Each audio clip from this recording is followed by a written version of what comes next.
He was the guy with a killer smile. Dave Borthwick was one of those blokes who squeezed the absolute max out of life. And then he went from this to this in the blink of an eye. If he'd been in a blue at the pub, you'd understand it. But when nothing like that happened, it's unbelievable. Here we can see Dave in the white shirt having a quiet drink with his friends. And this bloke walking through is the man police are very keen to talk to. More about him later. This is a suburban hotel in the western suburbs of Sydney. But unlike most suburban hotels, this place stays open until 3 a.m. And it was then, at closing time on the 27th of April this year, that Dave Borthwick and his friends set out to walk from the pub to a house just across the street. In effect, it was a 100-metre walk, but he never made it. Just remember, leaving the venue, walking with my friend beside me. Noticed, a couple of guys walking the opposite direction going up towards the entry, and it wasn't until they were right beside me where I just got a full-blooded elbow straight to the jaw, and then king hit from behind from another guy.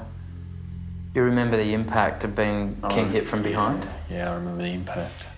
You didn't say anything to them? There was no exchange? No, nothing at all. Completely unprovoked. Never seen them before.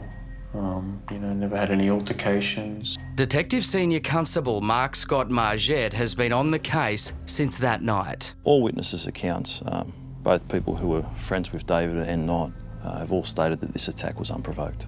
In most circumstances for assaults, there is some sort of incident building up to that assault. So it is rare in this situation because the attack is so unprovoked and cowardly. They were just looking to beat somebody up. I think, well, a guy that's had a few drinks, he mightn't be able to fend off too well. And, we feel like bashing someone tonight, so let's do it. The damage was horrendous. I thought at one time that he had died. He just sort of, everything went still. His eyes were open and he wasn't moving. And I was in a hell of a panic. I thought he'd died in front of me. I've got a plate put into my jaw where the jawbone came out through the neck. Yeah, had fractures up on top of the jaw. And, both jaw joints on either side that badly shattered, got them removed. My teeth, 9 teeth in total, are shattered and broken off. So you mean the jawbone, the broken jawbone was knocked clear out of your skin? Yeah. The fix took 8 operations over 4 months. His jaw was pinned, his mouth full of metal. Having the jaw wide shut, clamped shut, the joints removed, titanium plates put in where, bones just would not be able to heal again. Had arch bars put in with 30-odd screws to hold that jaw shut.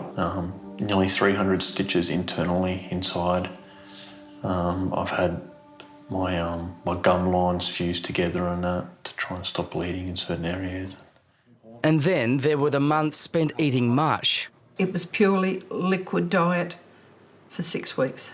If we had a roast dinner or had steak, whatever, it was prepared the same for David, but in a blender and then through a fine sieve. Just tell me this, I've got to ask, what does a roast dinner taste like through a straw? It's the taste and flavour's definitely there, but the texture's an acquired one, I'll tell you that. How much weight did you lose?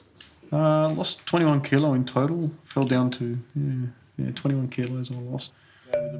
These days, he can get down mum's cake, but is still facing at least 12 trips to the dentist. Hi David, how are you? Good, yourself? I'm very well. Please, come in, have a seat. This is where Dave did get lucky.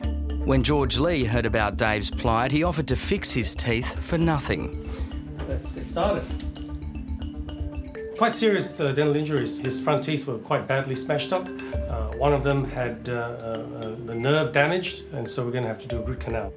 Additionally, a large number of his back teeth were also damaged during the assault.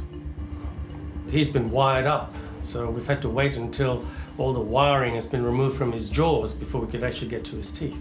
I remember the plastics team saying, obviously my bite would never be the same again, and You know, your smile's not going to be the same. You know, so I just had to, you know, take it on the chin, so to speak. Mark, you've spent a lot of time with Dave and his family since this attack. What's been the impact on them? I believe it's scarred David, and probably will remain to scar him for the rest of his life and his family. Not only the physical consequences of what's happened, but the emotional impact on him. This is the CCTV from the night that Mark Scott Margette wants you to see. You can see the man that police are very keen to speak with. Dark red top, Islander appearance. Do you believe that someone out there knows who's responsible for this? I'd say without a doubt that there are numerous people who know who these attackers are. Family members, friends, associates of these people who are well aware of what has happened, and what I'd ask them to do is contact Crime Stoppers. I think it was very barbaric, you know. We as humans should not do that to each other. We should not do that to each other.